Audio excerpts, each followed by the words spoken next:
Hi everyone, how are you my dear children?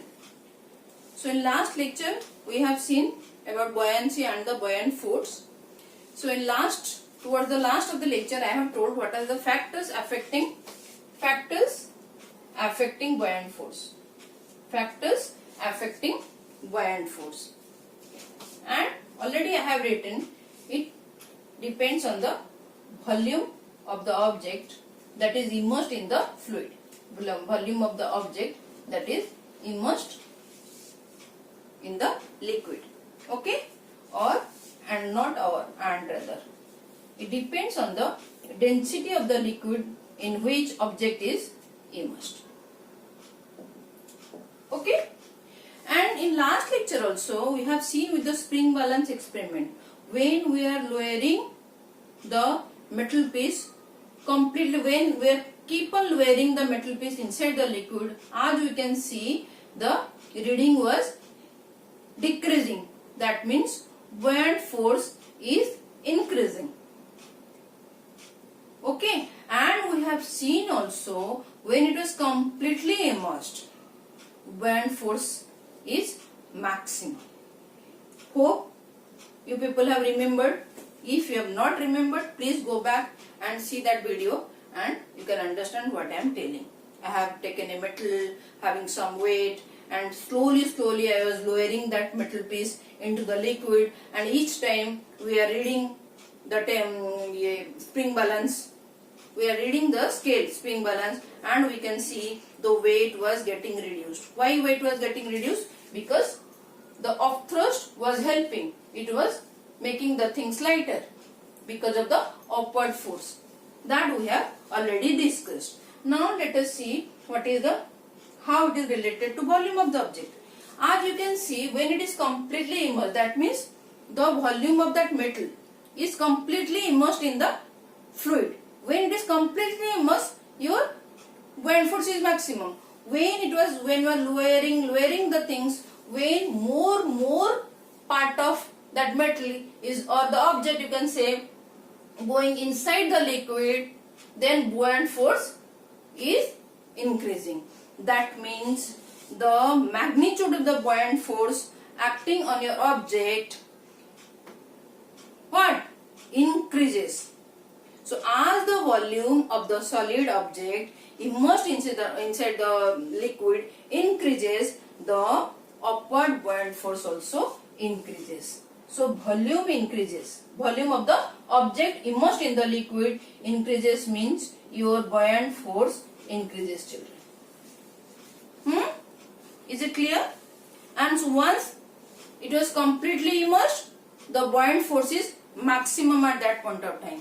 And also we have seen, and also just please children note this, it doesn't depend on the nature of the solid object. The magnitude of the buoyant force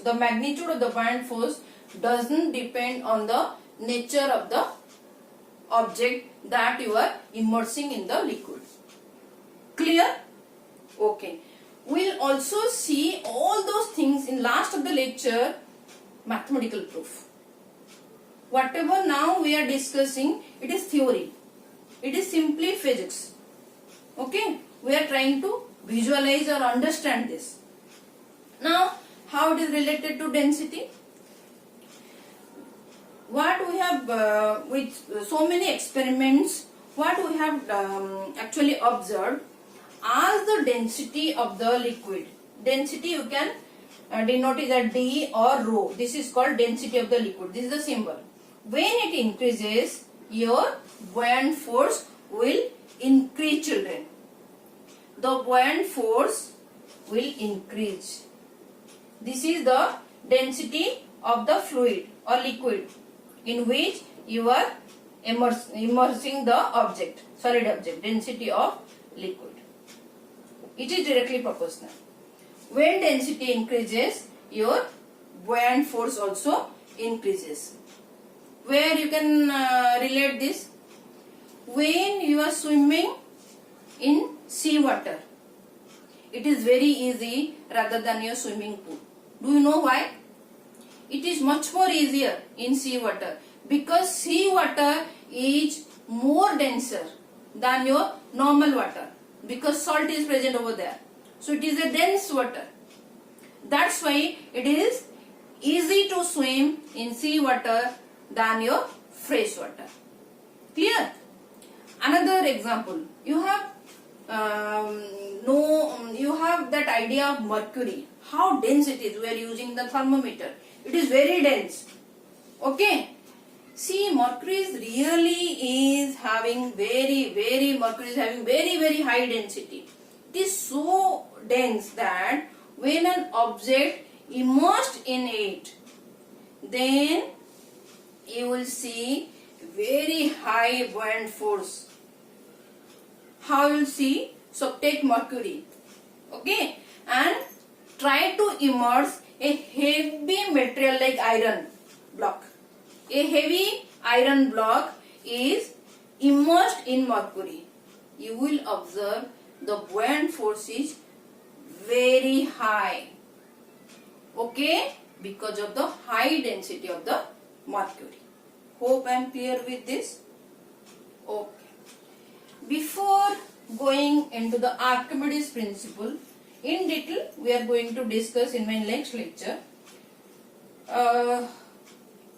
Let us try to understand what is this displaced liquid. What do you mean by this? Because we are going to use it in Archimedes principle. Displaced liquid. What is this? Suppose you are taking, yesterday we have seen the glass. Suppose in glass full water is completely full up to the brim. Now put a metal ball into it.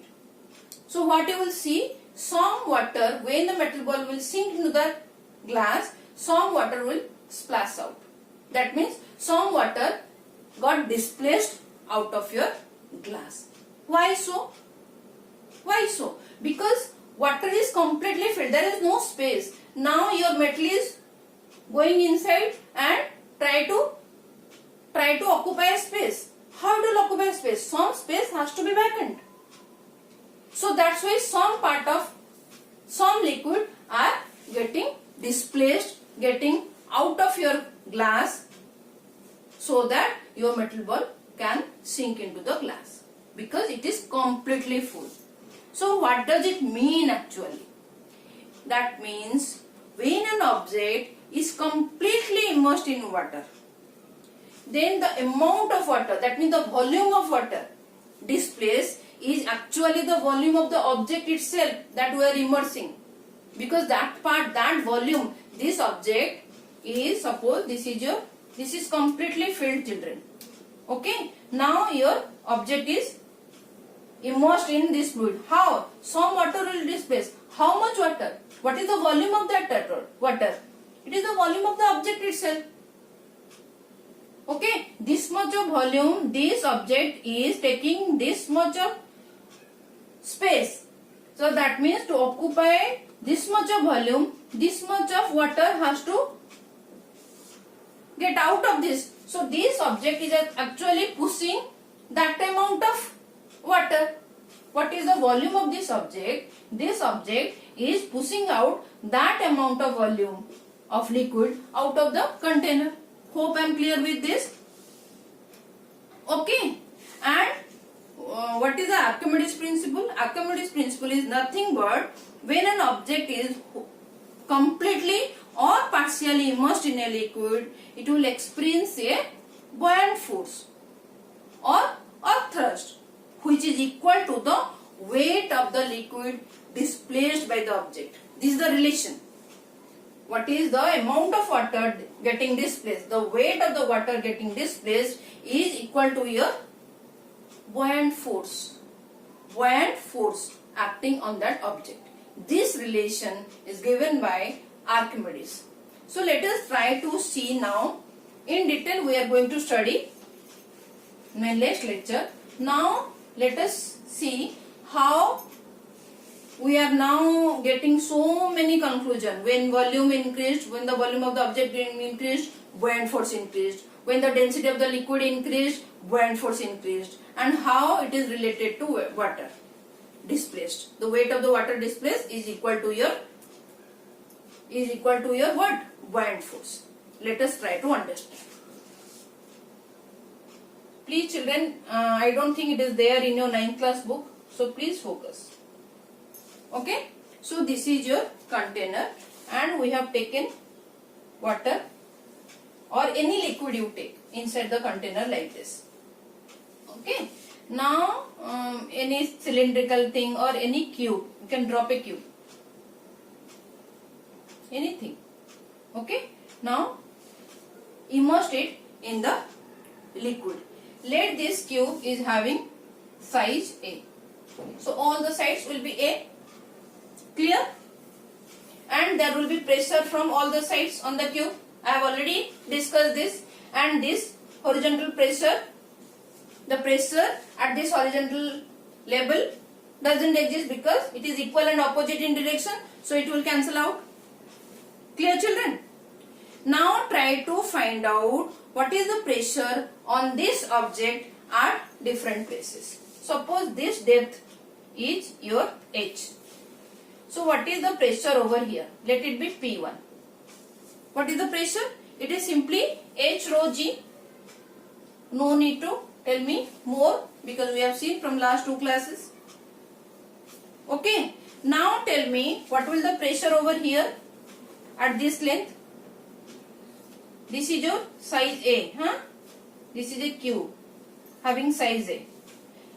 We have already seen as you go deeper, when the depth is more, the pressure is more. So what is the P2 over here? What is the depth now? This is for H. And the depth will be, this is A and this is H. The total depth will be H plus A rho G. Clear children? So obviously this pressure is more than this pressure. Okay. Since this pressure is more than this pressure, obviously this force will be more than this force. So what is the net force on the object? Force is equal to pressure into area. We have already seen force is equal to pressure into area. Pressure into area. This we have also seen, as you know, P is equal to F by A, shortcut. P is equal to F by A. So pressure into area gives you the force. So can you find out the force over here and force over here? Let us see. So force over here is force over here. That is your net force. That means the net force is your what? Acting on the object. That net force is acting on the object, or simply you can say that is the net force by your liquid. That liquid only applying the force on the object. Clear children? Since this force is more, so it is in upward direction. Hope I am clear with this. So that net force is equal to, you can say net force Fn, or you can say force by your liquid also. It is all same. So P2 into area. What is the area? What is the base area of this cube? So it will be A square minus P1 A square. Hope I am clear with this. And please, another thing I forgot to tell you, the density of the liquid rho. We are taking this rho is the density of the liquid or water, whatever you are taking. Clear children? So F liquid or the force, net force acting on the object will be P2 into area A square minus P1 into area A square. Okay. Now we can take common A square. A square will be P2 minus P1. So what is P2? We can now, P2 is H plus A rho G minus what is P1? H rho G. Hope I am clear with this. Now let us try to do over here.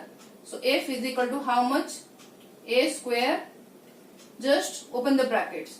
H rho G plus A rho G minus H rho G. Clear? This H rho G get cancelled. H rho G get cancelled. So this will be F is equal to A square into A rho G. Okay children? What is this A square into A? This is your A and A square is the base area. So base area into height is equal to volume. Mathematics children, you take cylinder also. What is the volume of the cylinder? Base area into height. Suppose the object is cylindrical, it is all same. So this is finally your A cube. A cube is the volume. Volume of the cube. Okay. So now what you are getting? What we are getting? Can I erase this diagram? It is not required right now. Okay.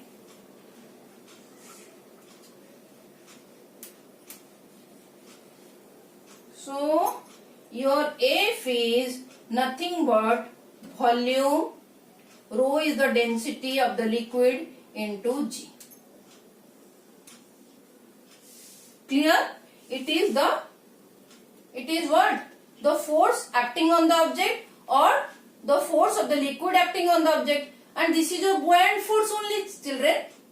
I have already explained. This is your buoyant force. See, now when volume increases, force increases. Clear? First point, factors affecting buoyant force. Now when the density of the liquid, this is the volume of the object children. As you can see, this is the volume of the object. So when the volume of the object increases, force increases. And when the density of the liquid increases, second point, now force increases. Hope I am proving it. And in Archimedes principle, what we have seen, buoyant force or the of thrust acting on an object is equal to the weight of the liquid displaced by that object. See, what is the weight of the liquid displaced? What is volume into density? Volume into density is simply mass children, mg. So is it weight now? Is your Archimedes principle also holds true over here? This is nothing but, this is what? The weight of the water getting or any liquid getting displaced. What is that volume? Simply the volume of the object only. Clear children? Hope I am clear with this expression. Okay. Please note it down. If any doubt, please leave a comment. Okay. So in my next lecture, we are going to see in detail the Archimedes principle. Okay. And maybe some application of Archimedes principle. Then why object also float or sink, that also we'll see. Again over there also I am going to do mathematical derivation. So it will be much more easier to understand. Okay. And all those things you are going to again deal with it in class 11th. Okay children? Okay. Take care children. Focus, study and take care of your health. Thank you for watching.